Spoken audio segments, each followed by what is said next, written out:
যে আগামী নির্বাচনের জন্য যদি সত্যিকার অর্থে আমাদের প্রত্যাশা পূরণ করতে হয় এবং মাননীয় প্রধান উপদেষ্টাও যেটা বলেছেন সেইভাবে যদি আমরা প্রবাসীদের প্রত্যাশাটাও যদি আমরা পূরণ করতে চাই তাহলে আমাদেরকে প্রক্সি ভোটিংয়ে যেতে হবে। প্রক্সি ভোটিং বর্তমানে কয়েকটি দেশে বিভিন্ন পরিসরে প্রচলিত আছে, তার মধ্যে ইংল্যান্ড এবং অস্ট্রেলিয়া অন্যতম, আর ভারতে শুধুমাত্র সশস্ত্র বাহিনীর সদস্যদের জন্য এটা প্রচলিত আছে। প্রক্সি ভোটের পক্ষে কমিটি যে যুক্তিগুলো তুলে ধরেছে তার মধ্যে একটা হচ্ছে যে গ্লোবালি কিছু কিছু জায়গাতে যেহেতু এটার প্রচলন আছে, দ্বিতীয়ত হচ্ছে পাওয়ার অফ অ্যাটর্নির মাধ্যমে তো আমরা জমি জমাও বিক্রি করে থাকি, তাহলে পারে ভোটও তো একটা অধিকার, সেটাকে যদি আমরা বাস্তবায়ন করতে পারি এবং এটা যদি আমাদেরকে একটা ভালো ফলাফল দেয়।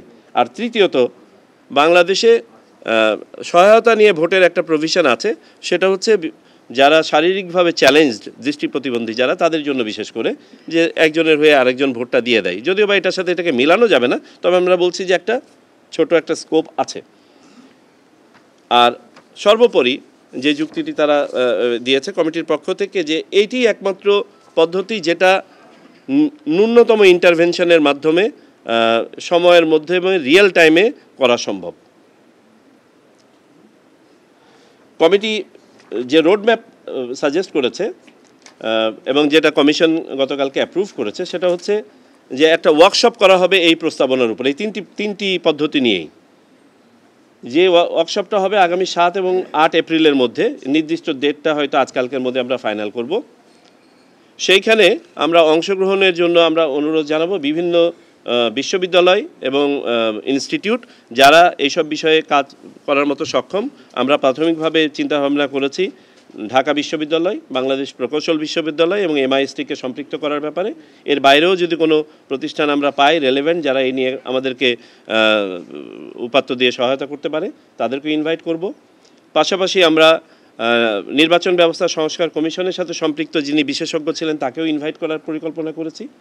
আমরা অতীতে নির্বাচন ব্যবস্থাপনার সাথে যারা সম্পৃক্ত ছিলেন এরকম 2-1 জন বিশেষজ্ঞকে, নির্বাচন কমিশনে চাকরি করেছেন, রিটায়ারমেন্টে গিয়েছেন, অভিজ্ঞ, তাদেরকেও করব। বিভিন্ন NGO এবং প্রতিষ্ঠান যারা আমাদেরকে প্রেজেন্টেশন দিয়েছেন বা যারা আগ্রহী এ ব্যাপারে আপনার অংশগ্রহণ করার ব্যাপারে, তাদেরকে আমরা আহ্বান জানাবো। এই আপনার ওয়ার্কশপের মাধ্যমে আমরা যেটা ডেভেলপ করতে চাই সেটা হচ্ছে একটা সিস্টেম আর্কিটেকচার। এই যে 3টা পদ্ধতি সাজেস্ট করা হলো, এই 3টা পদ্ধতির 3টা আর্কিটেকচার ডেভেলপ করার। এই আর্কিটেকচারটা ডেভেলপ হয়ে গেলে আশা করছি যে 7-8 এপ্রিলের 1 সপ্তাহের মধ্যে সেটা ডেভেলপ হয়ে যাবে। তারপরে আমরা বিভিন্ন স্টেক হোল্ডারের সাথে এটা নিয়ে আলোচনায় বসতে চাই, অর্থাৎ রাজনৈতিক দলসমূহ এবং অপরাপর স্টেক হোল্ডার্স। সেইখানে যদি আমরা সর্বসম্মতভাবে এইটাকে দেখি যে এটা গ্রহণযোগ্য হচ্ছে, তখন আমরা সিস্টেম ডেভেলপমেন্টে যাব। এবং সিস্টেম ডেভেলপমেন্ট করার পরে আপনারা জানেন যে কোনো একটা নতুন সিস্টেমকে একটা টেস্টিং এবং অডিটিংয়ের মাধ্যমে যেতে হবে, এবং পাশাপাশি কনকারেন্টলি সেটার জন্য আলাদাভাবে সময় না দিয়ে লিগ্যাল ফ্রেমওয়ার্কটাকে আমাদেরকে মডিফাই করতে হবে। বর্তমান যে আইন আছে এই আইনের পরিবর্তন প্রয়োজন হবে।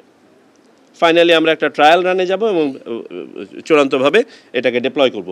আমরা আশা করছি এই ধাপগুলো অনুসরণ করে আমরা প্রক্সি ভোটটাকে, যদি আমরা এই সকল ধাপে আমরা সবাই, আবারও বলি এটা একটা কন্ডিশনাল ব্যাপার, যে সবার এখানে সম্মতির ব্যাপার আছে, নেওয়ার ব্যাপার আছে, সিস্টেমটা আমরা ডেভেলপ করতে পারলাম কিনা ফুল প্রুফভাবে সেটার ব্যাপার আছে। এগুলো যদি করতে পারি তাহলে ইনশাল্লাহ আগামী নির্বাচনে আমরা প্রক্সি ভোটটা মোটামুটি একটা পরিসরে আর বাকিগুলো ট্রায়াল ফেজে ইমপ্লিমেন্ট করতে পারবো বলে আমাদের ধারণা।